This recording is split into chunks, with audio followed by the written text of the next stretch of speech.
नमस्कार देशभक्तों, welcome to nuts explained. सबसे पहले तो एक सवाल, अगर आपके घर पे कोई फिजिकली या मेंटली डिफरेंटली एबल्ड बच्चा हो और अगर कोई आपको कहे कि हम उस बच्चे को अच्छी नौकरी दिलवाने का इंतजाम कर सकते हैं, बस उसके लिए आपको एक ही काम करना पड़ेगा, अपना खुद का रिलीजन को छोड़ के शांति दूत वाला रिलीजन अपनाना पड़ेगा। तो क्या आप उनके बातों में आकर अपनी खुद की संतान का कन्वर्शन करा के उसको किसी और जगह नौकरी करने के लिए भेज देंगे? हम में से जितने लोग जागरूक हैं वो शायद ऐसा ना करें, लेकिन बहुत सारे लोग ऐसे हैं जो इस तरह के छल कपट में आ जाते हैं। अगर यही अप्रोच 1000-2000 लोगों के साथ किया जाए तो उनमें से एटलीस्ट 100-200 लोग ऐसे होंगे जो उनके चपेटे में आ जाते हैं। आज की वीडियो इसी विषय पे होने वाली है।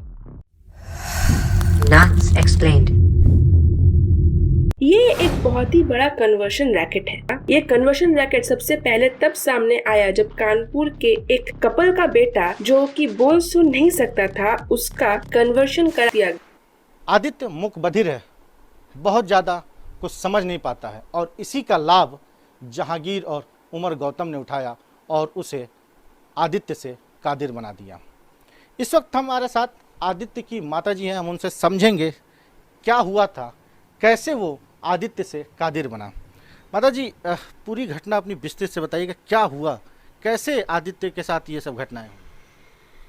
आदित्य पिछले साल वो रमज़ान के समय से कुछ लोगों से कनेक्ट हुआ, उनसे बात करने लगा, तो उन लोगों ने इस्लाम के बारे में इसको काफ़ी कुछ बताया और इससे कनेक्ट रहते रहते इसको नमाज़ पढ़ना और रोज़ा कैसे रखते हैं सब सिखाया और फिर इसको 15 दिन के अंदर उर्दू लिखना भी सिखा दिया और इसको फिर बताया बेनिफिट। तो फिर ये बोला होगा जो भी है कि इसके पास पैसे नहीं, तो जब इसके पास पहली बार पैसे आए बैंक अकाउंट में और ये पैसे से कुछ सामान लेके आया, तब हमें शक हुआ कि कहीं से कनेक्ट है, क्योंकि ये छिप के बात करता था। कई बार मेरी नज़र पड़ी तो हम मना करते थे कि ये लोग कौन हैं, दाढ़ी वाले मुसलमान लोग हैं, पता नहीं क्या है, इन लोगों से नहीं। जब ये इसकी एक्टिविटी, ये नमाज भी छिप के पढ़ता था। जो डिफरेंटली एबल बच्चे होते हैं वो भी जिंदगी में बहुत कुछ कर सकते हैं, लेकिन उनको यहाँ पर जो काम दिया जा रहा है वो काफी हैरान करने वाला है। इन बच्चों का कन्वर्शन करा के और उनका ब्रेन वॉश करके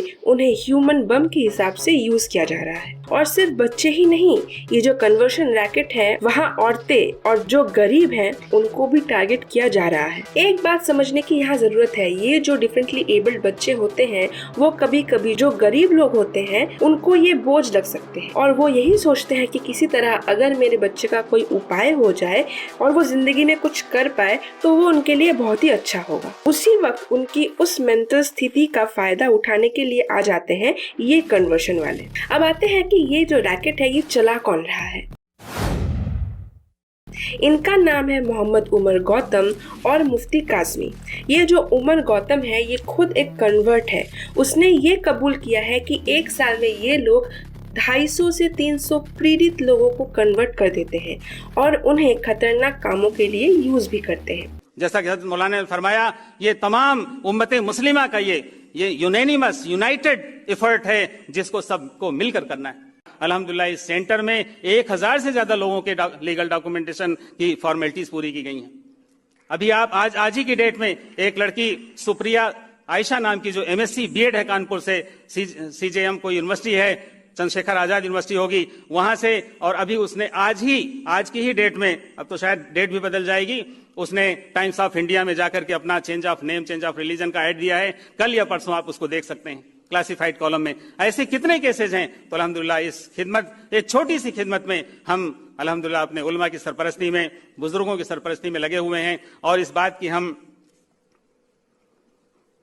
कोशिश करते हैं कि ऐसे लोगों की मदद हो जो दीन कबूल करते हैं, दीन में दाखिल होते हैं, और उनको बाकायदे मोरल सपोर्ट दिया जाए, लीगल सपोर्ट दिया जाए और उनकी जो भी बेहतर से बेहतर रहनुमाई होती है वो की जाए। और अल्लाह का फजल है कि अल्हम्दुलिल्लाह ऐसे लोग कन्वर्शन करने के लिए अलग अलग टेक्निक का भी इस्तेमाल होता है, जैसे कि कभी नौकरी का लालच दे दिया, कभी पैसों का लालच दे दिया, और नहीं तो ये लोग शादी करा के कन्वर्ट करते हैं ताकि कन्वर्ट हुई लड़की दोबारा अपने असली रिलीजन में वापस ना जा सके। ये लोग इतनी अच्छी तरह से मैनिपुलेट कर सकते हैं कि नोएडा की एक डेफ एंड डम स्कूल में जाके वहाँ के अथॉरिटीज को भी उन्होंने ये समझाया कि ये जो स्कूल के सारे बच्चे हैं उनको ये नौकरी दिला सकते हैं, और स्कूल के परमिशन के साथ 1500 बच्चों का इन्होंने एक साथ कन्वर्शन करा दिया। ये जो कन्वर्शन रैकेट है ये ज्यादातर मेवाट, दिल्ली और राजस्थान में चल रहा है। यहाँ से लोगों को जबरदस्ती कन्वर्ट करके ये लोग साउथ इंडिया भेजते हैं कि असली ट्रेनिंग के लिए। इसी तरह से ये लोग जानबूझ के इंडिया में रहते हुए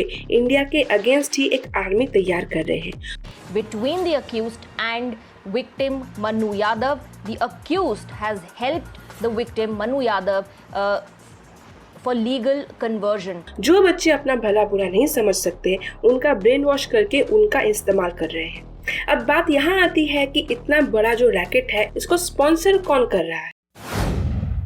इनकी फंडिंग करने वाले हैं कुछ एनजीओ जो कि पाकिस्तान में है, और ये एनजीओ जो चलाते हैं उनका नाम है सईद, और जो गल्फ कंट्रीज है वो भी इन एनजीओ के द्वारा ही इन कन्वर्शन रैकेट्स को फंड करती है। कन्वर्शन रैकेट के साथ साथ ये लोग इंडिया में अलग अलग जो मदरसे हैं उनको भी फंड करते हैं, और इन मदरसाओं में बच्चे क्या सीख रहे होंगे इसका आइडिया तो शायद आप लोगों को होगा ही। और ये भी हम सबको पता है कि भारत में ज्यादातर मदरसा हमारे टैक्स पेयर्स के पैसों से ही चलता है। इसका मतलब ये है हम लोग खुद अपने ही देश में अपने दुश्मनों को पाल रहे हैं। एटलीस्ट यूपी पुलिस के द्वारा ये जो रैकेट है वो सामने आया, लेकिन आई एम श्योर कि ये पहला रैकेट नहीं है।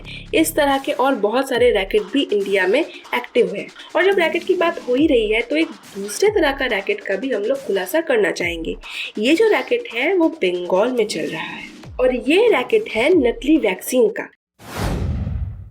हालात कुछ ऐसे हैं कि टीएमसी के जो लीडर्स हैं वो खुद ही अपने जाल में फंस रहे हैं।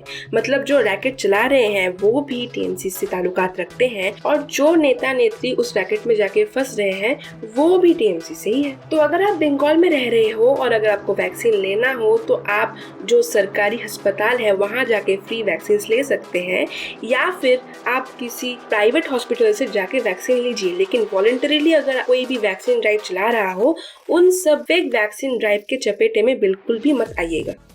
In just about a bit, but big breaking news coming in. Beware of these fake vaccination drive. The Kolkata police has already arrested a man impersonating as an IAS officer, and he ran a vaccination program using the Kolkata Municipal Corporation banner. Protocol of the vaccination drive that you end up getting that particular vaccinate, the SMS. I got my first jab, I got the SMS as well, and here when the SMS did not come, that is where the suspicion came from. This is a big learning for other people also who are getting vaccinated to keep a track of whether they are getting SMSs or not. आज की video के लिए बस इतना ही। अगर ये वाली video आपको अच्छी और इन्फॉर्मेटिव लगी हो तो लाइक, शेयर और सब्सक्राइब जरूर कीजिएगा। मिलते हैं नेक्स्ट वीडियो में। जय श्री राम।